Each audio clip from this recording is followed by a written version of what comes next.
Well, with that, let us go on to our first speaker. This is Gary Mikitin, AF8A. Gary is our amateur radio community coordinator for the HamSci community. So, Gary, why don't you come up and tell us about the Festival of Eclipse Atmospheric Science events and results for the 2023 SEQP and GSSC. Great, Nathaniel. Thank you very much. Just one commercial before I get started. If you're interested in HamSci, if this stuff sounds interesting to you, we've got a lot of these little business cards with the QR code and our website on that. So grab that before you're on your way out the door. And also, as Nathaniel said, see us in booth 5008. So again, my name is Gary Mikitin. My call sign is Alpha Foxtrot 8 Alpha. I'm one of the many volunteers that helps move HamSci forward in its missions of advancing scientific research, developing new research tools, and providing educational opportunities for the amateur radio community and the general public. One of my roles as amateur radio community coordinator was to attract members of the ham radio community and SWLs to the on-air events for the 2023 and 2024 eclipses. We call these events the HamSci Festivals of Eclipse Ionospheric Science. The dictionary definition of a festival is a program of events having a specific focus. That describes rather nicely the HamSci festivals. Be aware that there are a lot of different activities under the festival's umbrella. Today I would just like to present the results of just two of those events, both of which ran rather successfully during the October annular eclipse just passed. One of those events was a party and the other was a challenge. So let's talk about the party first. The festival's goal is attracting and involving a large segment of the ham radio community in the generation of data, not as a chore, but through participation in interesting, enjoyable events, such as the Solar Eclipse QSO Party, better known as the SEQP. I think most hams here are familiar with the term QSO, but just in case, I'll reiterate. So, a contest QSO especially, two hams operating their stations, exchanging information, and logging what they exchanged. The logging part's very important. Many times, making a QSO is a very casual process. No one's in a hurry. A QSO can last from a few minutes to an hour or more, but there are times when hams are known to kind of work themselves into a frenzy, when there are hundreds causing their QSO rates to soar, and that's known as contesting, a radio sport. Contests take place fairly frequently. There are hundreds per year on a local, regional, and international basis. So where does the world of contesting and radio sport intersect with HamSci's activities? Well, the story began about 8 years ago when W2NAF had a brainstorm. He began organizing a contest around the August 2017 eclipse. Uniquely, it was a contest with a scientific purpose. Use information gleaned from the resulting contacts as a data set for answering science questions regarding the ionosphere. And I have to say, it was a resounding success. Literally millions of data points were generated and subsequently used in space physics research. So HamSci decided to reprise the event for 2023, and it worked. HamSci now has another set of big data to work with, thanks to last October's SEQP. So just to look at some of the numbers generated by last October's party, looking at the participants' log data, a few things stand out to me. Though it looks like we had only about 219 participants who formally submitted logs, those logs contain over 4,400 unique call signs.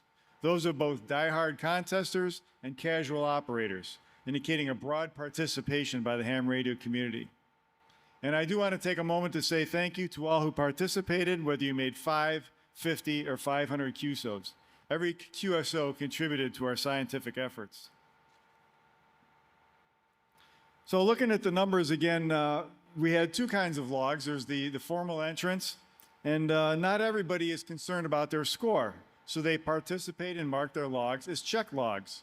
Their QSOs are every bit as valuable as the scored contestants. But it's interesting to know we ran into a bit of a scheduling problem last October, one we could not overcome because we couldn't reschedule the eclipse. The SEQP occurred on a Saturday, a very busy day on the ham radio contesting calendar, So operators had numerous operating events to choose from. Some chose the SEQP and others chose differently. We found a way to accept non-SEQP logs from the 4 state QSO parties were going on, and so we could at least recognize their participation. So bottom line, October 14th, 2023 was a very busy day on the bands. When we look at our participants, it's interesting to know where they were located. Most in North America, a few in South America and Europe. That's really not a surprise, given that the October eclipse path was exclusive to North and South America, so that's where we focused our pre-contest promotional events. So on to the numbers. Who are the top 10 operators from October 23? These are the top 10. Whiskey Papa 3 Romeo Angel from Puerto Rico made 740 QSOs in 9 hours. He by far beat the rest of the pack, earning 220 different grid band combinations as multipliers and a final score of over 160,000 points. Angel is currently the National Radio Astronomy Observatory's Puerto Rico Zone Program Administrator. He's a very well-known contester, longtime member and supporter of HamSci. So I think Angel deserves a round of applause for his efforts. So there is another category to the SEQP, multi-ops. Whoops, conversion from Apple to PowerPoint didn't go so well there. The multi-ops are typically groups of anywhere from 2 to n number of operators, and here's how those multi-op teams stacked up.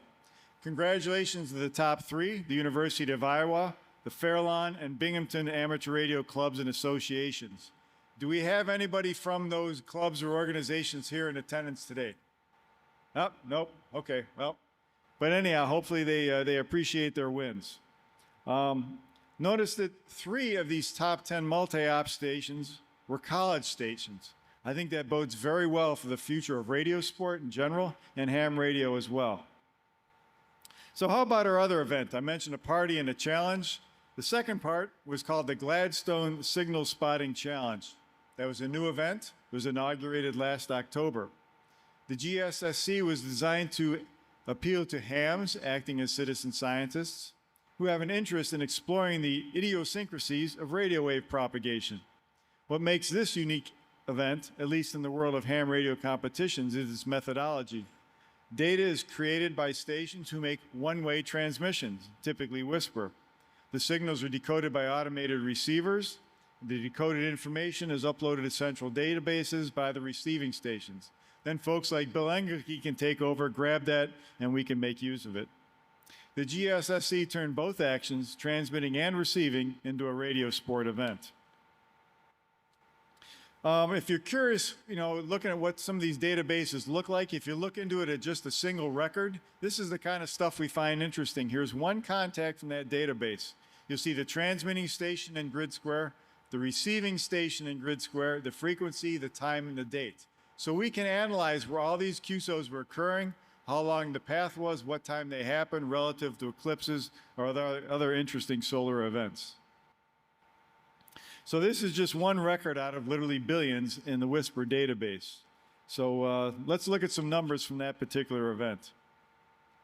In October, we had about over 3 million contacts recorded in the WSPR.live database, nearly 500,000 in reverse beacon network, and well over 10 million in PSK reported info. So I'd like to say many thanks to the creators and maintainers of these databases and the extraction tools. Again, like HamSci, many of these people are volunteers. They put their own time, money, and effort into creating these databases.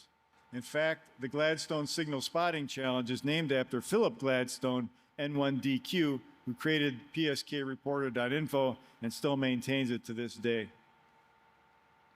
Our participants in the GSSC came from around the world, 68 entrants from 12 countries, and you'll even see Reunion Island, the continent of Africa, was included. So we had pretty good coverage. Every continent except Antarctica. So these were the number of submitted entries, the total number of contacts that came in, just to look at them on a mode-by-mode basis. No surprise, FT4, FT8 was the big hitter. WSPR was popular, and we still got guys like me who love CW, who are out there making QSOs and getting picked up by the networks. On the transmitting side, Whisper was the big winner. FST4W came in second. And we're hoping that we see more of a shift toward FST4W in the future as we publicize that mode, and also the software and hardware used to generate those and decode those signals improves. So here are our top scoring stations. The top 2 receiving stations was number 1 HB9 TMC in Switzerland, and number 2 W1 WRA Bill was here, of course, in the States. The top 2 transmitting stations, KG5JEN and K6XX. So I think a round of applause for our top scoring GSSC stations.